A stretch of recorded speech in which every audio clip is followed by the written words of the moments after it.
बच्चों ने लिया मौत का बदला। मेरे शादी उत्तर प्रदेश के एक गांव में हुए हैं, जो झांसी से 150 किलोमीटर की दूरी पर है। मेरे सास ससुर की मौत कई सालों पहले हो चुकी थी।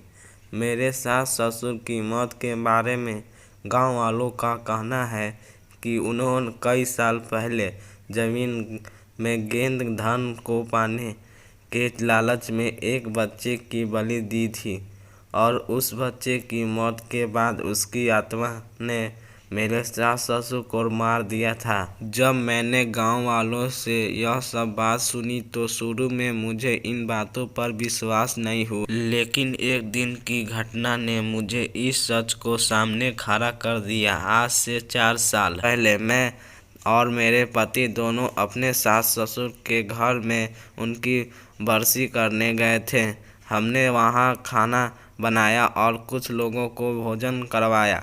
उस दिन हम काफ़ी थक गए थे और जब मैं रात को सोने के लिए छत पर जा रहे थे, तभी मेरे पति कुछ अजीब गरीबों आवाज़ों में बड़बड़ाने लगे, जैसे कोई छोटा बच्चा बोल रहा हो।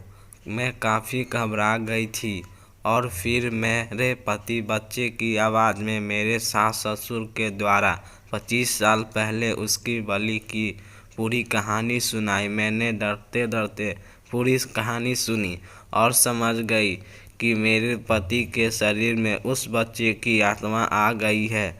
मेरे पति के शरीर में घुसे उस बच्चे की आत्मा ने उसके घर का पूरा पता भी बताया और वह बिल्कुल सही था। उस घटना के बाद 2-3 बार फिर मेरे पति के शरीर में वह आत्मा घुसी जाती और उसकी मूर्ति के लिए गया ले जाने को बोलता था। उन दोनों 3 घटनाओं के बाद कभी उस घर में वापस नहीं गए। उस गांव में वह घर आज भी वीरान पड़ा है और पिछले 20 सालों में वहां कई मौतें हो चुकी है। वह आत्मा कहती है कि यह घर अब उसका ही है।